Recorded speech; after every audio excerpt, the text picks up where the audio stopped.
Kia ora. Natural living being. Coffee and korero in the garden.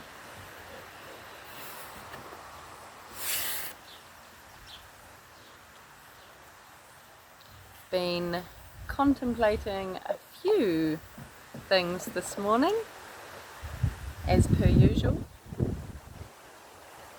I love that morning is the time that the thoughts stream and roll and really percolate like a good coffee. They nourish and energize my morning, and that's often why I'm compelled to share them.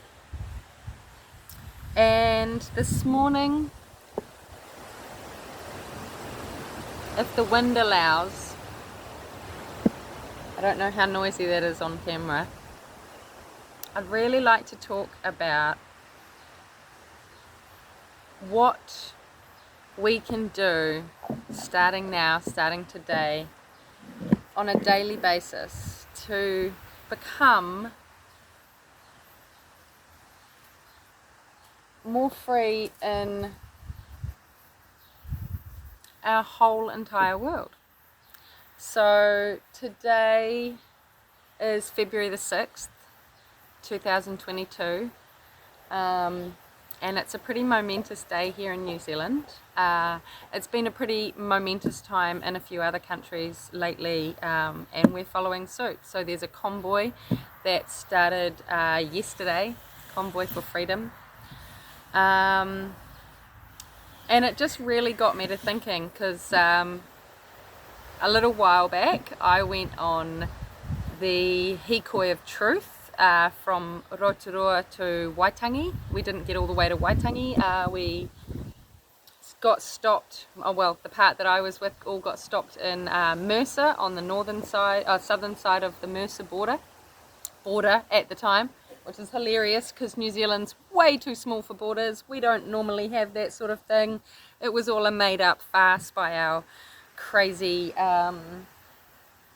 woman in charge, apparently, whoever voted for her. Guys, really? Guys? Anyway. And it got me to thinking. Anyway, today I'm not on the convoy. I'll definitely join support-wise on the roadside whatnot in the coming days as it comes past, either this afternoon or early tomorrow morning. And I've always been standing up for our rights as the rainbow community of Earth. I've always stood up for our rights ever since I was tiny. It was just an ingrained thing in me.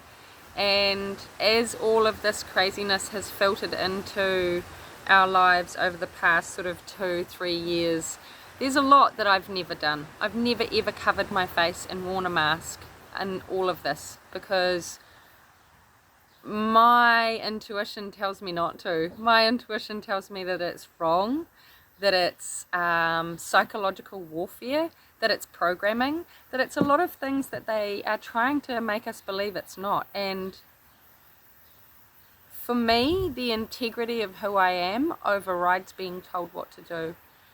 And that brings me back to what can we do on a daily basis, you know. And for me, non-compliance. Non-compliance is number one.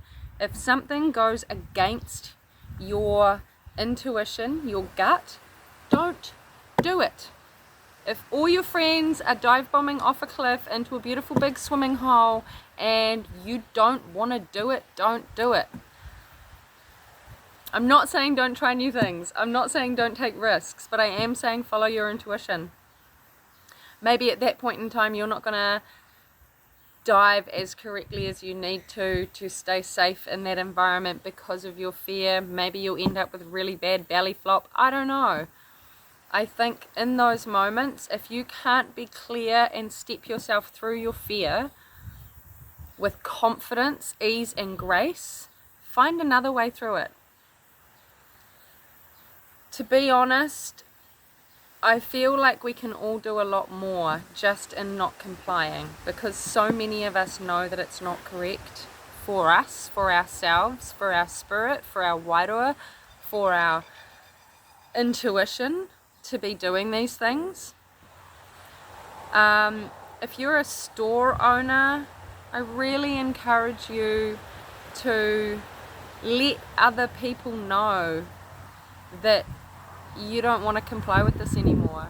Look up in Black's dictionary what a mandate means and understand that these things can only happen if we agree to them. As soon as we stop agreeing, technically, they have no legal footings to stand on. So compliance is a really massive one. Massive, massive, massive. Delete the scan-in apps on your phones. Nobody minds if you stop scanning in. And the people that do mind need to be woken up. They need to understand that complying is not going to bring back any form of normality. All it does is strengthens the structure of power.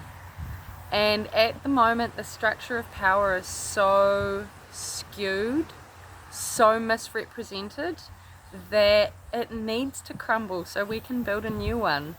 And maybe it's not a structure of power so much as a structure of acknowledgement, intention, and support. I think power is a dangerous word if you're not talking about electricity. I think power is not something an ego needs. Egos have got enough going on when you give them pride and acknowledgement and all the rest of that. And I think those things can make ego healthy. Those things can manifest an ego that is motivated to do good and has an intention of uplift. But when you give an ego power, lots of shit starts to go all kinds of wrong. And I think the more we comply with this, the more we give those egos power. And we really need to rein some of that back in and remember our sovereignty and remember our free will, remember our common law, and understand that if I don't agree to it, I don't have to do it. Now, I'm definitely still on my journey. I've only just really begun my journey of being a free living being. I haven't yet done my affidavit of truth. I do plan to. The more I understand and know about common law and the law of one, the more it makes sense to me that this is the way that we all need to start educating ourselves and understanding our connection to each other. If we understand that we are all one, then common law becomes common sense really, really quickly. And you don't have to really study anything because your common sense already knows. It already knows the answers to all of the ins and outs of common law. Things like, if you did somebody wrong, rectify it, compensate them, help them fix it. If it's an accident, forgive somebody, you know. And when you start to realize that we are all one, actually truly one, nobody really feels malice towards each other anymore, because when in your heart you understand that that person over there is you, you stop trying to hurt yourself. It's quite a strange domino effect. So yeah, I really also encourage everybody to have a look up the law of one. It's quite a big body of knowledge, but it's definitely well worth trying to digest in whatever format you can. There's a really cool guy on YouTube, 434. He has some pretty cool explanations. His law of one explanation is that kind of bite size that most people can deal with, and it summarizes things really beautifully. I think the more we realize we're connected, the more we realize complying with this craziness is actually hurting everybody. And that it's okay if we have different opinions and choices. We're allowed. But we're not allowed to force them on each other, ever. We are allowed to live our own lives. And if you're offended by the way I live my life, that might have more to do with how you feel about the way you're living yours. So on that note, I want you to stop worrying about how everybody else is living. Start worrying about you.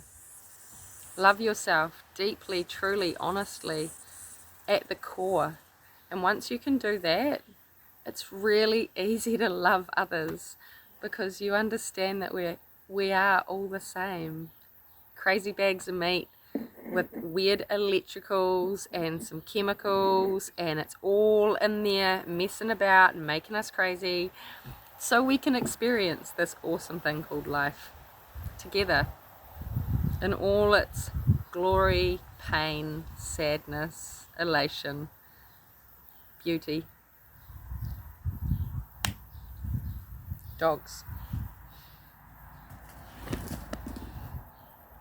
And above all else, remember that I love you, because without you, there is no me, there's no boogie, there's no flower, there's no bee.